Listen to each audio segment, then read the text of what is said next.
$6 billion budget gap. Fundraising, really.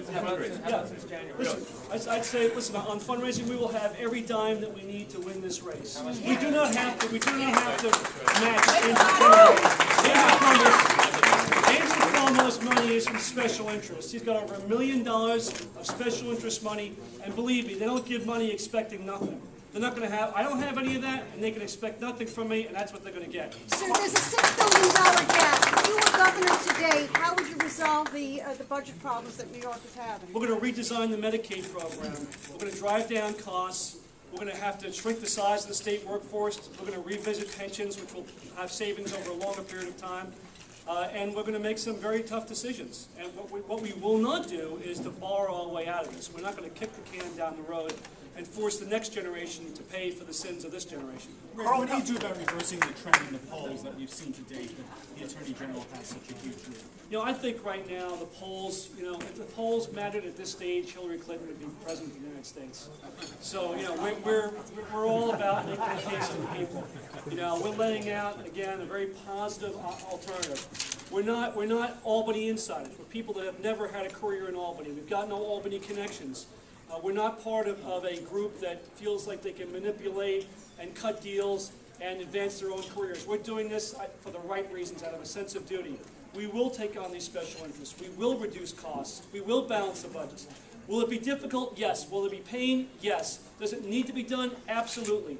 Will we reduce taxes? Will we begin to inspire some hope in the part of businesses that they can invest in New York again and grow again here and create jobs? You better believe it. We're going to do this for New York State. Congressman, Carl Palladino's threatened to run on a third-party line, and today Steve Levy was talking about the idea of running on another line as well. What's your reaction to that, and doesn't that undercut your chances to be a competitor to Andrew Cuomo? No, I don't have any concern about that. I am the Republican designee for governor. I got to get used to that.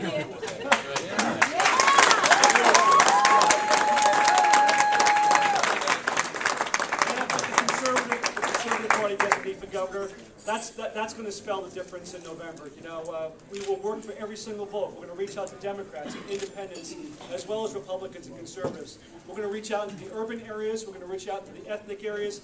I'm going to make sure that we compete for every single vote in this state. There's nobody that likes what's been going on in Albany. There's nobody that likes the fact that people aren't empowered, that there's fewer opportunities for our children, that our greatest export are our kids. Nobody likes that, whatever your party registration. And so all those votes are in play, and we're going to bring them over to our side. Rick, do you think the Republicans in the state Senate bear any responsibility for what you characterize as dysfunction in Albany? I will tell you this, it's going to be a new day in Albany when I'm governor and when Rick Edwards is lieutenant governor. They will have a governor that will not be afraid to use the veto, that will use the budget authority to drive down spending and to balance budgets and to live within our means. This is what the people of New York State want. They want to elect a governor and a lieutenant governor that does the right things. And whether you're a Republican legislator or a Democratic legislator, I will stand up for those same principles. So what is the answer? Do the Republicans have some responsibility? My answer is I will stand up for the same principles, whether you're a Republican or Democrat. Drive down spending, drive down taxes. The people that do not support those things are people that are on the wrong side of the people. Two more questions. Have you spoken with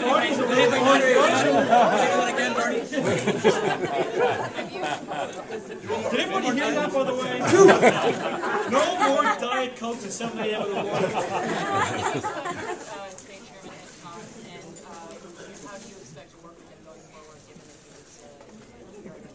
I will tell you, the word I got from a number of the different political leaders who supported Steve Levy as I came off the stage was, we go to work for you tomorrow. That we're unified, we're rallying together, we've got one cause, it's to elect you governor, and I believe that's the case. You know, listen, this was a family fight. You know, people say things, they do things, they fight hard, there are big stakes here, they believe in the issues. I understand that, but what's important now is that the convention has spoken, the leadership has spoken, we've had a convincing win today.